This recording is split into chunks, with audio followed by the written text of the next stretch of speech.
जय हिंद। आज हम बात करेंगे कक्षा 10 में बोर्ड एग्जाम में आने वाले जबरदस्त क्वेश्चनों का, जिसमें से ये जबरदस्त क्वेश्चन आता है कि किसी भी वस्तु का दर्पण द्वारा उसके प्रतिबिंब बनने की जो स्थिति होती है वो कहाँ होती है। तो वीडियो लास्ट तक देखना और हमारे चैनल को सब्सक्राइब करें, लाइक करें और शेयर करें। सपोर्ट चाहिए, हम आपको वीडियो देंगे जो टॉपिक चाहिए उस पर, ठीक है। तो देखते हैं। सबसे पहले गोलीय दर्पणों द्वारा प्रतिबिंबों का निरूपण।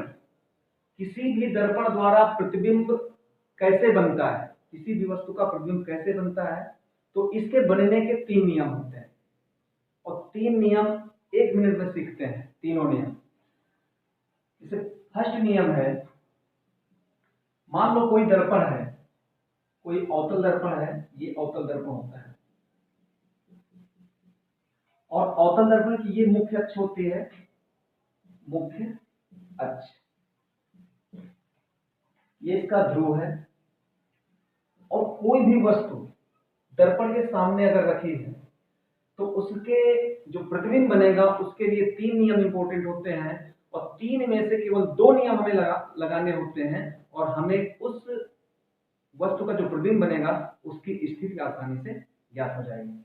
तो पहला नियम क्या है कि अगर कोई वस्तु से चलने वाली प्रकाश किरणें यदि मुख्य अक्ष के समांतर जाएं, समांतर अगर जाएंगी, इस मुख्य अक्ष पर दर्पण की वक्रता केंद्र C होगा और इसके मध्य में इसकी मुख्य फोकस होगी।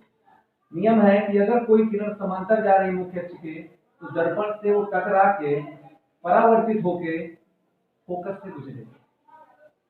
ये पहला नियम बिल्कुल रट लो। यदि कोई आपतित किरण मुख्य अक्ष के समांतर आए तो दर्पण से वो परावर्तित होके फोकस से गुजरेगी। बिल्कुल आसान नियम है। सेकेंड नियम देखते हैं। सेकेंड नियम क्या कहता है? सेकेंड नियम जस्ट इसका उल्टा होता है। क्या होता है? जस्ट इसका उल्टा करते हैं। इसमें क्या करते हैं, अगर कोई दर्पण है, हम अवतल दर्पण ले रहे हैं और उसी तरह इसमें मुख्य फोकस होगी, इसका वक्रता केंद्र C और इसकी मुख्य फोकस है। इसमें इसका उल्टा है। अगर कोई आपतित किरण मुख्य फोकस से जा रही है, मुख्य फोकस से गई और दर्पण से टकराई, टकराने के बाद यह परावर्तित होकर मुख्य अक्ष के समांतर हो जाए। तो इस नियम और इस नियम में बिल्कुल एक दूसरे के अपोजिट है, समानता है। इसमें देखिए, जो समांतर जा रहे थे वो परावर्तित होने के बाद किससे गई है? मुख्य फोकस से। और जो मुख्य फोकस से गई है वो परावर्तित होकर क्या हो गए? समांतर हो गए। तो ये दोनों नियम एक दूसरे के उल्टा है, इसलिए ये दोनों नियम आसान, बहुत आसान है याद करना। और तीसरे नियम की बात करते हैं। देखते हैं तीसरा नियम क्या कहता है। तीसरा नियम कहता है कि यदि कोई आपतित किरण दर्पण की वक्रता केंद्र C से जाए, ऐसे C मानते हैं इसे, C से जाए तो वह आपतित किरण दर्पण से टकरा के परावर्तित होकर उसी रास्ते से लौट जाएगी। ये हो गया इसका तीसरा नियम। पहला नियम क्या है? पहला नियम कहता है कि यदि कोई आपतित किरण मुख्य अक्ष के समांतर जाए तो वो F से गुजरेगी। दूसरा नियम कहता है कि यदि कोई आपतित किरण मुख्य फोकस से है तो परावर्तित होकर मुख्य अक्ष के समांतर हो जाएगी। और तीसरा नियम कहता है यदि कोई आपतित किरण वक्रता केंद्र से जाएगी तो वह परावर्तित होकर उसी मार्ग से वापस लौट जाएगी। ये 3 नियम है और किसी भी वस्तु का प्रतिबिंब ज्ञात करने, प्रतिबिंब की स्थिति ज्ञात करने के लिए 3 में से केवल 2 नियम अप्लाई करने हैं। उससे हम उस वस्तु के प्रतिबिंब की स्थिति, आकार और उसकी प्रकृति ज्ञात कर सकते हैं बहुत आसानी से। चलिए देखते हैं। अब हम बात करेंगे वस्तु की प्रतिबिंब की स्थिति कैसे ज्ञात करते हैं। तो सबसे पहले हम आपको बता दें, ध्यान से देखना, हम यहाँ पूरा आपको एनालाइज करवाएंगे एक ट्रिक के माध्यम से जो बहुत आसान है। और लिखना कितना होता है उसके लिए क्वेश्चन आता है कि किसी वस्तु की प्रतिबिंब की स्थिति ज्ञात कीजिए जब वस्तु अनंत पर रखी हो, मुख्य फोकस पर रखी हो, वक्रता केंद्र पर रखी हो। वस्तु की स्थिति देगा और आपको प्रतिबिंब की स्थिति बताना है। तो उसके लिए समझिए, हम आपको अवतल दर्पण पर बता रहे हैं कि अवतल दर्पण पर कैसे ज्ञात करेंगे। मान लो कोई अवतल दर्पण है, बिल्कुल ध्यान से देखना इसे। अवतल दर्पण में वस्तु की कितनी स्थितियां हो सकती हैं, सबसे पहले वो सीखना है हमें। कोई ये अवतल दर्पण है और इसकी ये मुख्य अक्ष है। मुख्य अक्ष में मुख्य फोकस होगी, इसकी जस्ट दोगुना दूरी पर वक्रता केंद्र होगा। और हम इसकी कुल स्थितियां सबसे पहले ज्ञात करेंगे कितनी होती हैं, और बहुत आसान तरीका है। देखिए, सबसे पहले एक स्थिति होगी अनंत। क्या होगी? अनंत। अनंत को अगर हम नंबर दे दें तो इसको हम 1 नंबर दे देंगे। फिर दूसरी स्थिति हो जाएगी इसकी अनंत, और यह है वक्रता केंद्र। क्या है? वक्रता केंद्र। और यह है मुख्य फोकस। मुख्य फोकस। और यह है ध्रुव। ये तो सब पता है तुम्हें। फिर इसमें अगर दूसरी स्थिति की बात करेंगे तो अनंत और वक्रता केंद्र के मध्य की स्थिति बनेगी। ये क्या बनेगी? अनंत तथा वक्रता केंद्र के मध्य।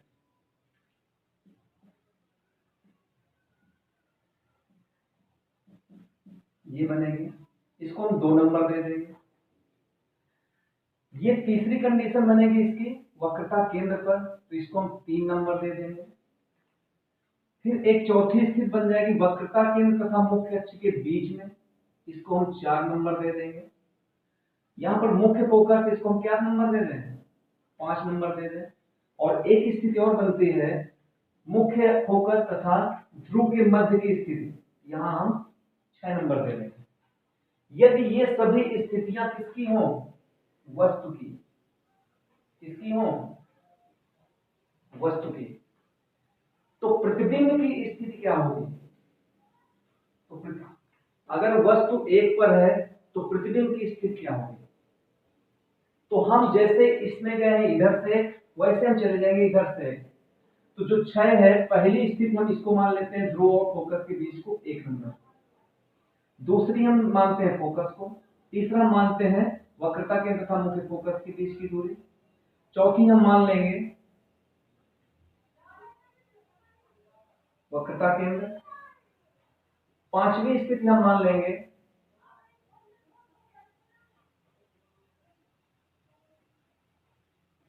एक दो तीन चार पाँच छह, 1 2 3 4 5, और चला जाएगा क्या? इसको हम 5 मान लेंगे और अनंत को हम क्या मान लेंगे? 6। ठीक है? ठीक है ना? तो ये ऊपर की जो स्थितियां वस्तु की है, तो नीचे की स्थितियां जो है वो प्रतिबिंब की है। तो यहां पर देखिए, वस्तु की स्थिति, वस्तु की स्थिति, और दूसरा डाल दें हम प्रतिबिंब की स्थिति। सबसे मेन स्थिति निकालना होता है। तो स्थिति कैसे निकाल लेंगे देख लो। अगर वस्तु की स्थिति 1 नंबर पर है, वस्तु किस नंबर पर रखी है? 1 नंबर पर, तो उसका प्रतिबिंब किस नंबर पर बनेगा? 1 नंबर पर। 1 पर ही तो बनेगा। अब वस्तु 1 नंबर को क्या बोलते हैं? अनंत। क्या बोलते हैं? अनंत। इसके लिए थोड़ा सा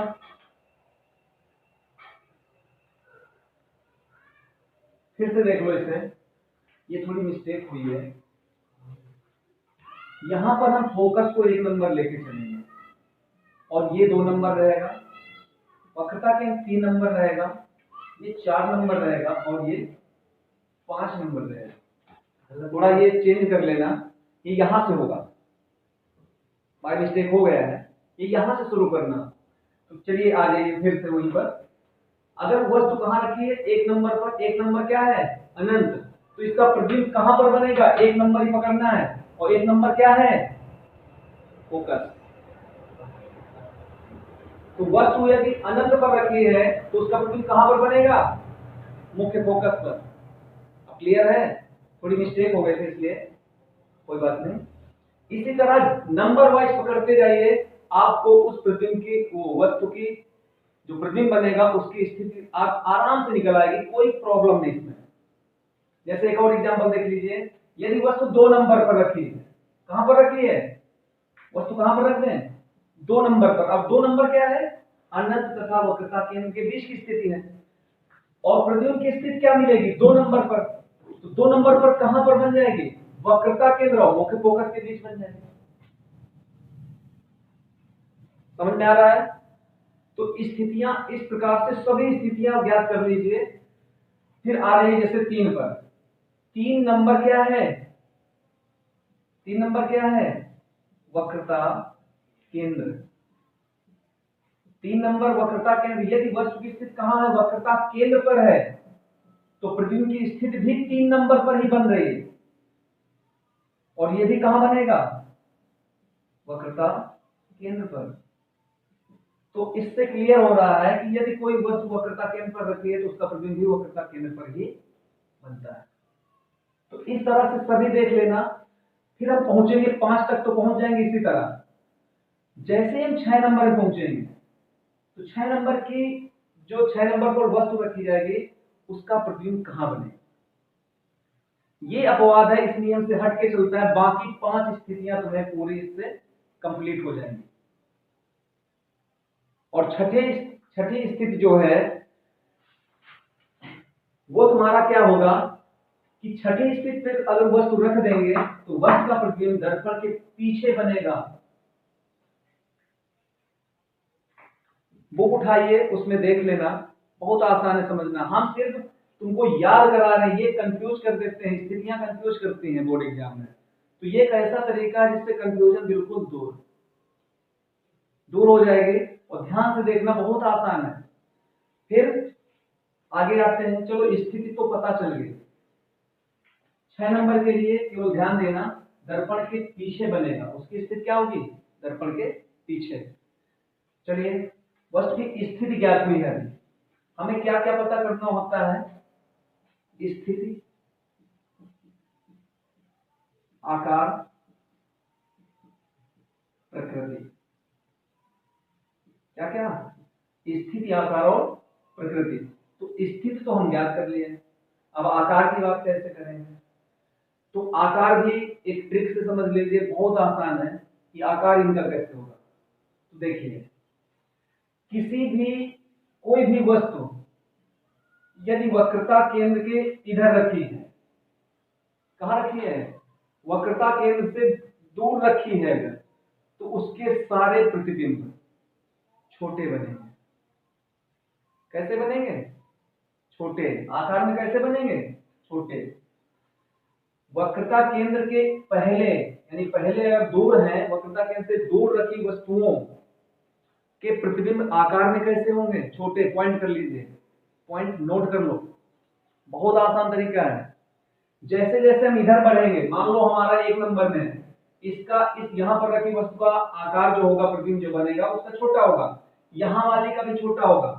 लेकिन जैसे ही हम वक्रता केंद्र पर पहुंचेंगे, वक्रता केंद्र पर रखी वस्तु का प्रतिबिंब वक्रता केंद्र वस्तु के बराबर बनेगा।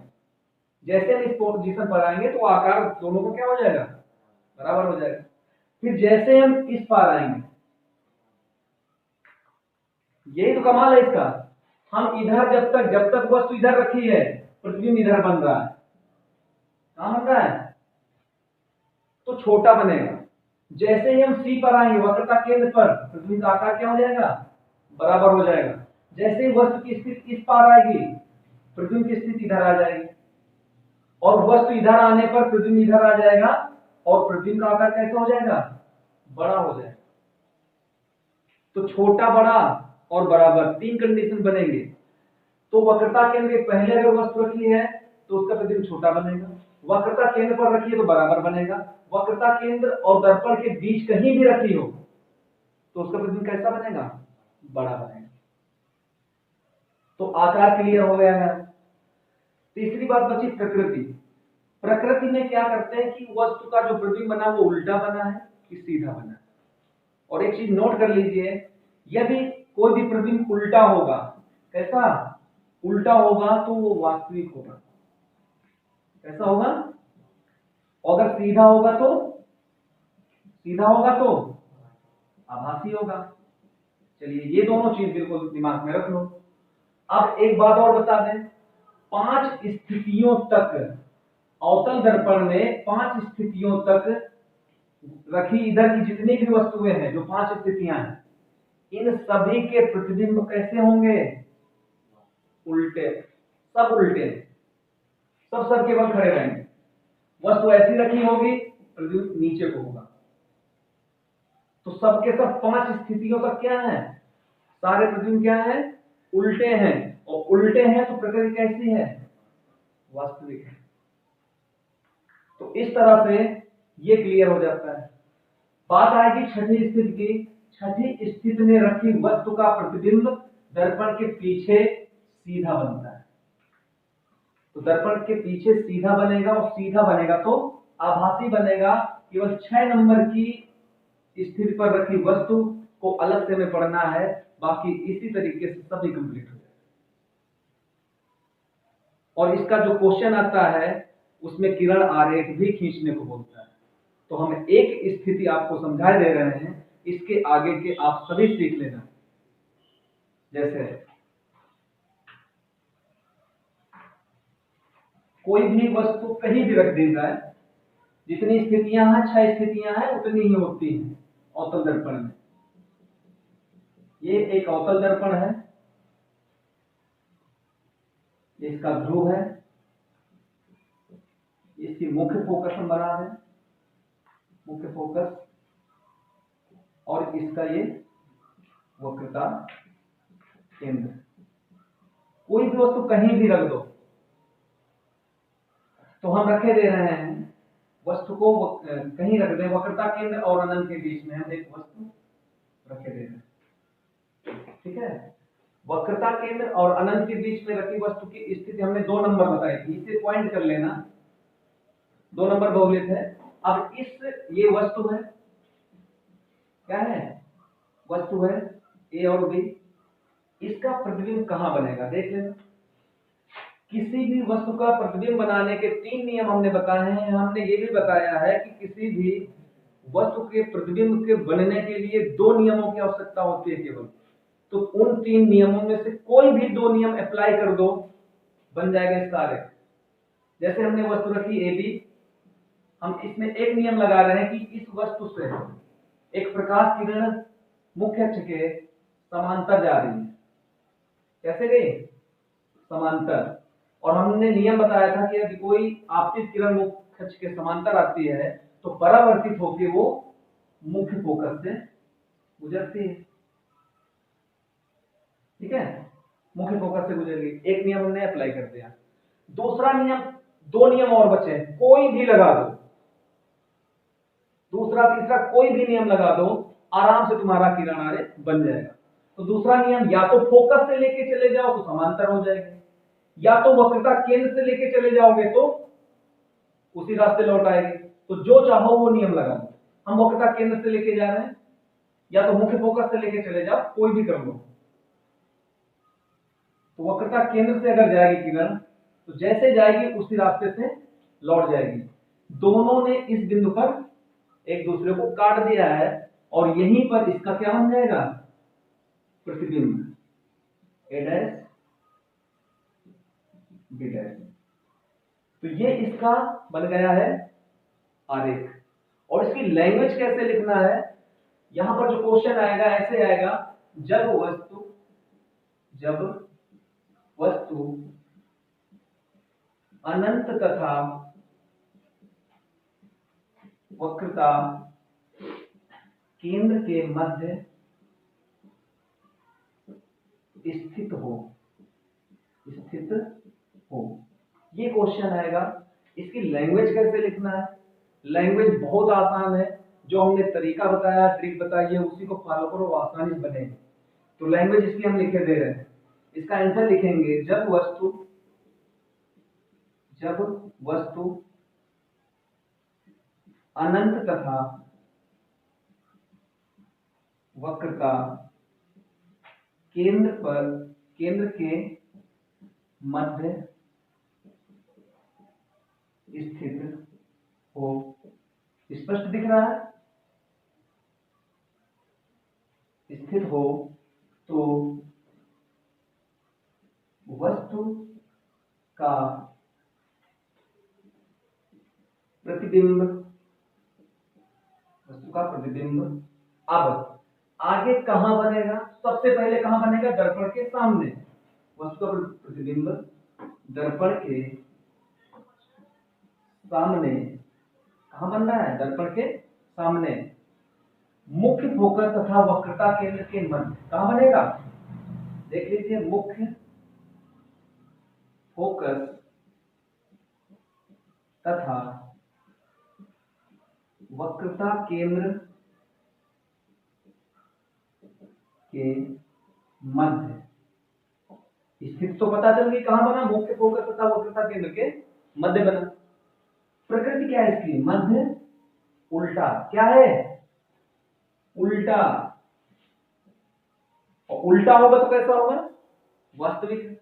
उल्टा होगा तो वास्तविक। बस पकड़ते जाओ वो नियम, सब क्लियर। उल्टा वास्तविक तथा, हाँ बताओ, वक्रता केंद्र के पहले वस्तु रखी है, प्रतिबिंब छोटा बनेगा कि बड़ा? हमने बताया था वक्रता केंद्र के अगर इधर हो, इस साइड वस्तुएं, तो दर्पण जो प्रतिबिंब बनेगा वक्रता केंद्र की इस साइड बनेगा और सदैव छोटा बनेगा। दिख भी रहा है, ये बड़ा है, ये छोटा है, तो कैसा है? वास्तविक तथा वस्तु से छोटा बनता है। इतनी सी लैंग्वेज लिखनी है, किसी भी स्थिति की लैंग्वेज ऐसे ही बनाना है। लैंग्वेज बना दो, आरेख खींच दो, पूरे नंबर मिलने वाले। ये बहुत ही जबरदस्त चीज है। बोर्ड एग्जाम में, कक्षा 10 के बोर्ड एग्जाम में ये क्वेश्चन लगभग हर साल पूछा जाता है और इस साल भी बहुत चांस है इसके आने के। इसके बाद अगले वीडियो में हम दर्पण से संबंधित अन्य टॉपिक लेंगे। तो तब तक के लिए धन्यवाद।